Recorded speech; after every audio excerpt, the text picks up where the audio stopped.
So today's video was requested by a channel subscriber, and I was asked if I could show you guys how we set up the plane for vectors on an approach into Manchester. So that's what we're going to be doing, and we're back in the INIBUILDS A350, and it's actually a fairly straightforward procedure, but there are a couple of tips I'm going to share with you to make your life a little bit easier. I know sometimes it can be a bit confusing when your sim brief flight plan just comes to an abrupt discontinuity, or the approach chart just says expect ATC vectors. So hopefully this will help you to understand the procedure and how to get set up as simply as possible. Okay, we are inbound 311 degrees from the Trent VOR to Dane, where we need to be at 8,000 feet, and from there we're going to be vectoring ourselves down onto runway 23 right. And if we take a closer look at the approach chart, what's actually published is you'd fly over the Manchester VOR and then out 51 degrees right above the airfield, and then back on yourselves down onto the runway. But in reality that doesn't actually happen. You'd get vectored from Dane. So if we look at the nav display, now let's just change the range so we can see our arrival. There we go. I'll just zoom in a bit so you can actually see it. So we're inbound to Dane, and as you can see, SimBrief's given us this rather abrupt turn down onto the runway. We're going to vector ourselves out and back so we intercept the final approach fix nice and smoothly. That's the plan anyway. And as I mentioned in the intro, there are a couple of tips I'd like to share with you just to make your life a little bit easier. First of those is we're going to create an extended centre line on the runway, and to do that we need to come down to the FMS and click the flight plan info button and then fix info, and then here we can enter our code or ident for the runway, which is EGCC, and it's 23 right, and then enter. And then from there we can pop in a radial from the runway, and basically we need to check the runway course, which was 232 degrees, and subtract 180 degrees as we're turning left, which gives us 52 degrees for our radial. And you can't quite see that on the nav display, so if we pop that into plan mode, and if we just zoom out a little bit, there we go, you can just see this blue dashed line, and that will just help us with our situational awareness when we're vectoring ourselves in. And also let's put a 10-mile fix around the runway, again really handy for situational awareness. So we've got a 10-mile fix there, and I'm going to also add a second fix so we can come across to fix 2, and we'll pop in our ident code again, so EGCC 23 right, and enter. And then in the radius we will pop 4 miles into there and enter. So there we have it. That's a fairly typical setup. We've got your 4 and 10 mile fixes and our extended runway centre line. Okay, so that is our fix info all set up. We can now start thinking about configuring the plane for our approach, and there are a couple of constraints we just need to be aware of at Dane, so we'll take a look at those. So we need to be at 8,000 feet as we pass over Dane, which is set, and max 230 knots.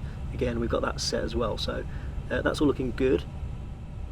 And we're just beginning our turn in right now as we pass over Dane and out towards our final approach fix. So we can start thinking about vectoring ourselves very shortly. And in fact, if we take a closer look at the nav display, we can see we're now 14 miles from Charlie Foxtrot 23 right, where we need to be at 3,500 feet to intercept the glide slope. So we'll get that set in the window nice and early. I'm not actually going to start our descent immediately. There's a little bit of terrain we need to clear around Manchester, so we'll get 3,500 set, and we'll also reduce our speed a little bit, just give ourselves a little bit more time. So let's go down to 200 knots. That'll be fine. There we go.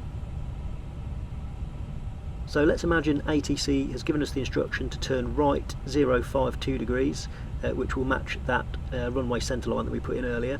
So onto the heading bug, and we'll wind that round to 052, all the way around. There we go, and then we'll pop the plane into heading mode, and we can see on the PFD that's selected. And if we look at the nav display, we can see the little blue arrow, and the plane is starting to turn in right now. And we've now left the flight plan, which is turned to a green dotted line, which is correct, and our current course, which is our heading of 052, is the solid green line. So that's all looking correct, and we can start our descent down to 3,500.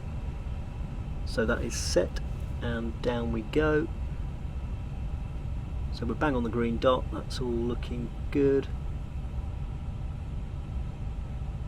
And you can really see now we're on our downwind vector, how we're flying parallel to that runway centre line that we put in earlier.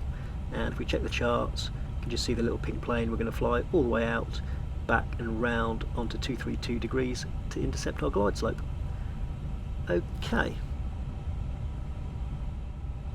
Okay, so once you're level or just past your final approach fix, as we are now, we can start thinking about turning in for our base leg.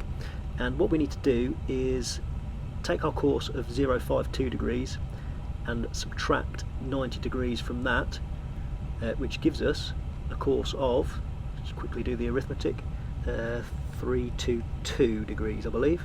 So wind that down to 322, all the way down. There we go. And we'll also reduce our speed to 180 knots at this point as well. So 180 is set, and we'll also go to flaps 1. There we go. So we are turning left now onto our base leg, which is good. We can see we need to go into local pressure because standard is flashing, so we'll go local pressure. And let's also bring the range in on the nav display to 10 miles. And we can also see, if we zoom in a little bit, we're pretty much flying 90 degrees towards our runway centre line, which is exactly what we're after. So that's great. Right, so once we're about 5 miles from our runway centre line, we can start thinking about turning left to intercept our final approach fix.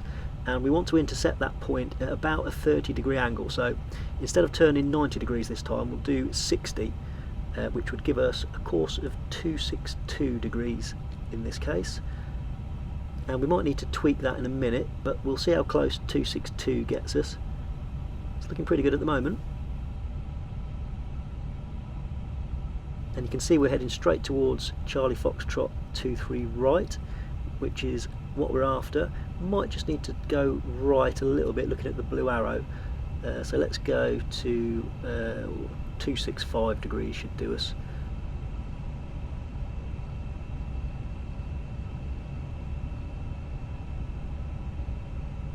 $2,500. Okay, so that's 2,500 feet to go then. And if we take a look at the nav display, you can really see that 30-degree angle we've created as our heading sort of intersects the runway centre line. So that's looking really good. Let's get our localizer armed as well. So that is set.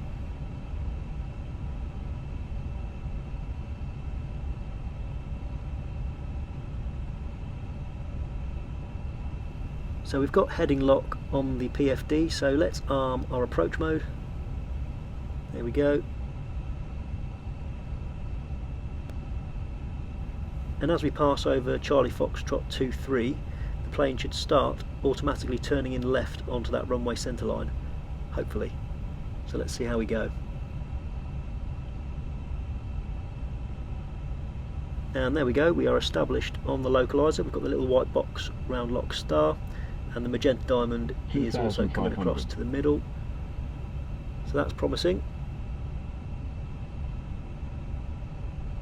And as we just complete that turn in left onto the runway centre line, we can also see we're about to pass through our 10-mile fix that we added earlier. So not too much further to go. And a fairly common instruction you'd get now from ATC would be 160 till 4 DME. So let's get our speed down to 160 knots. And then we've got our little visual reminder on the nav display at 4 miles, so we know we've got to be at 160 till that point. And that is also our glide slope captured as well. So there we go, that is how we vector ourselves onto our final approach. Pretty straightforward, right? And there's visual on our runway as well. So just before I finish, let's complete our flap extension, and we will go flaps 2.